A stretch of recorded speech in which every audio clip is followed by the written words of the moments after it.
driving a beater, do you find yourself in the mornings when you get into your car, just stroking the dash gently, trying to be really nice? Do you have a pet name for your car? Bessie, maybe?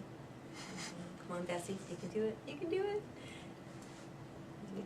Each time you turn the ignition, you just hope Bessie's gonna do it for you again just one more time. Madam Chair, fellow Toastmasters, when it is finally time for you to break down, trade Bessie in, and get yourself another vehicle, what do? Do you buy new, or do you buy used? Very tough question to answer. It's one of those, it's different for everybody. But if you do decide that you are going to get another vehicle, please make sure that you do research for one. Make sure you know what it is that you're buying. There are a lot of deals that are out there these days. 0% financing, low down payment, or no down payment required. You can get 100% financing on a brand new vehicle, you can get 100% on a used vehicle these days. It doesn't matter. It's because the dealership wants to make that sale. It used to be, way back in the day, you had to have 25% down to get a car loan. But once they brought in GST, and then there's PST, and then at some point years ago, they brought in the luxury tax if the car was over $30,000. It got so that vehicles were getting out of the price range for most people. They weren't probably buying vehicles because who could come up with a 25% down payment? So the dealerships decided they were going to do 100% financing. Oh, well, borrow the whole thing, no problem. Then, it helped them make the sale. Then the banks, they had to, of course, follow suit because the banks were losing out on business to the dealerships. So then the banks started doing 100% financing. But if you don't have a good down payment on your vehicle, whether it's a new or used, whatever you think you're saving now could come back to bite you down the road. For example, say you are going to get a new vehicle. Let's choose the Ford Focus, just for example. Say that new vehicle is $20,000. You go into the dealership and you find out your trade-in isn't even going to be enough to pay the taxes on the car. So pretty much your car's, or Bessie, it's a wash. It's not going to help you any. So you end up 100% financing your $20,000 vehicle. But it's not $20,000 that you're financing.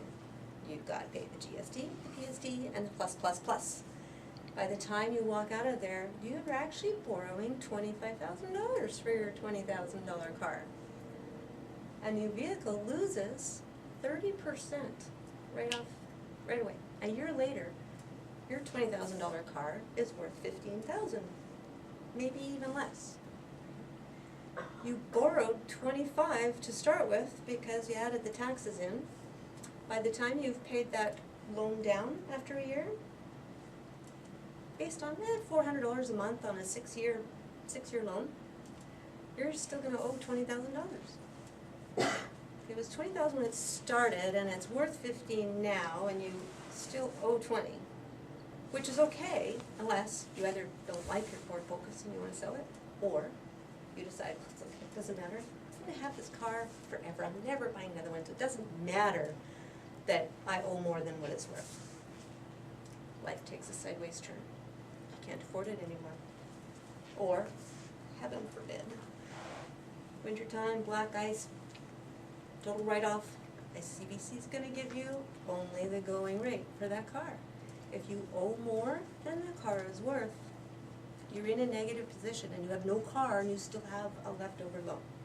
Okay? Another example, say you're going to buy then a used car. I'll use Honda for an example, just because that would be my choice. If you buy a Honda that's only 1 year old, you're not paying that depreciation on the vehicle. So it's already, someone else paid that 30% loss. So say a 1 year old Honda, again, $20,000. Now instead of a 6-year loan, $400 a month is gonna pay that loan off in 5 years. Chances are though too, and not that I'm biased or anything, but your Honda's not gonna depreciate as fast as your Ford. But that's just what. And again, there are so many vehicles to choose from, whether you go new or used. Also, with vehicles, they're making them smaller and smaller all the time, making them more practical. Eventually, you'll probably be able to buy a Kia that has an optional lawnmower attachment.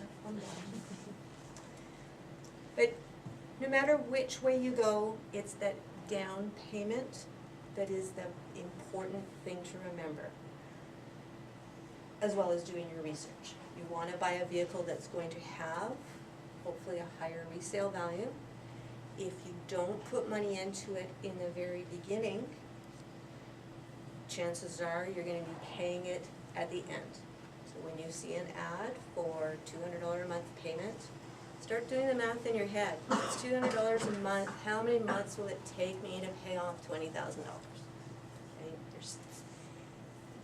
The car is definitely going to depreciate faster than your loan. So you want to always be in a position where you can sell your vehicle to get out of that loan.